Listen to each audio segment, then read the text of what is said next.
Assalamualaikum warahmatullahi wabarakatuh. Perkenalkan, nama saya Aulia Novita Anggraini dengan NIM 240901502022. Saya dari Prodi Akuntansi S1, Fakultas Ekonomi dan Bisnis. Sekarang saya akan menjelaskan mengenai apa itu karya ilmiah. Karya tulis ilmiah adalah tulisan yang disusun secara sistematis berdasarkan data dan fakta yang diperoleh dari penelitian atau kajian. Tulisan ini bertujuan untuk menyampaikan informasi yang akurat, objektif, dan dapat dipertanggungjawabkan. Sebelum menulis karya ilmiah, kita harus mengetahui unsur atau sifat-sifat dari karya ilmiah tersebut. Yang pertama, objektif, berdasarkan fakta dan data. Yang kedua, sistematis, struktur tulisan teratur dan logis. Ketiga, klarifikasi, bahasa yang jelas dan mudah dipahami. Keempat, verifikatif, yaitu dapat dibuktikan kebenarannya.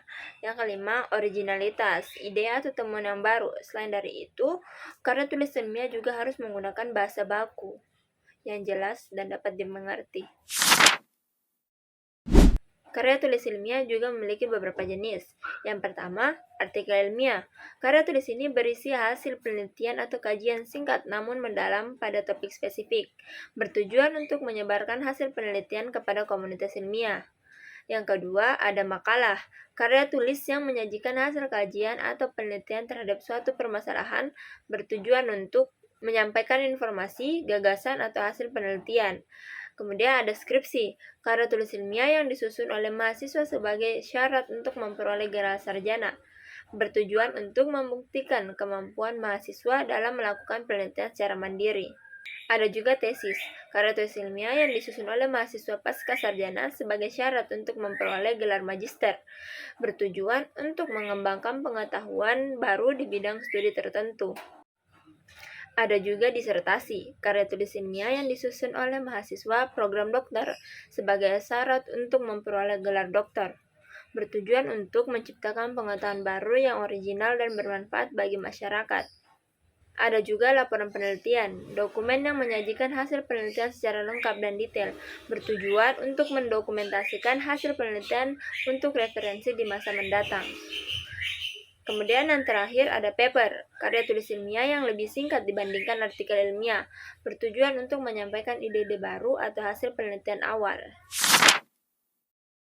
Adapun tujuan dari karya tulis ilmiah ini adalah pertama, menambah pengetahuan, menyumbangkan informasi baru dalam suatu bidang ilmu. Kemudian memecahkan masalah, mencari solusi atas permasalahan yang ada. Kemudian mengembangkan teori, membangun atau mengembangkan teori yang sudah ada. Selanjutnya, mengkomunikasikan hasil penelitian, menyebarkan hasil penelitian kepada masyarakat. Karya ilmiah memiliki struktur umum, yaitu yang pertama, halaman judul, berisi identitas penulis, judul, lembaga, dan tahun. Kemudian ada daftar isi, menunjukkan bagian-bagian yang terdapat dalam karya ilmiah.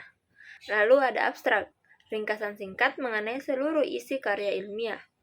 Lalu pendahuluan, menjelaskan latar belakang masalah, rumusan masalah, tujuan penelitian, dan manfaat penelitian. Kemudian tinjauan pustaka, menguraikan hasil penelitian terdahulu yang relevan dengan topik penelitian. Lalu ada juga metodologi penelitian, menjelaskan metode penelitian yang digunakan, mulai dari desain penelitian, populasi dan sampel, pengumpulan data, hingga analisis data. Lalu, hasil penelitian, menyajikan hasil penelitian dalam bentuk tabel, grafik, atau narasi. Lalu pembahasan, menganalisis hasil penelitian dan membandingkannya dengan teori atau penelitian terdahulu. Kemudian kesimpulan, menyimpulkan hasil penelitian dan memberikan jawaban atas rumusan masalah. Yang terakhir ada daftar pustaka, daftar seluruh sumber yang digunakan dalam penulisan karya ilmiah. Penjelasan singkat mengenai karya ilmiah. Semoga dengan menonton video tadi, teman-teman sudah dapat mengetahui apa itu karya ilmiah, bagaimana jenisnya, struktur, dan unsurnya. Semoga juga teman-teman sudah bisa menulis karya ilmiah dengan baik dan benar. Namun, jika terdapat kesalahan pengucapan ataupun kesalahan materi, mohon dimaafkan karena sesungguhnya kesempurnaan hanya milik Allah Subhanahu wa Ta'ala. Wassalamualaikum warahmatullahi wabarakatuh. See you. Thank you, everyone! Thank you, Elmar! Boom!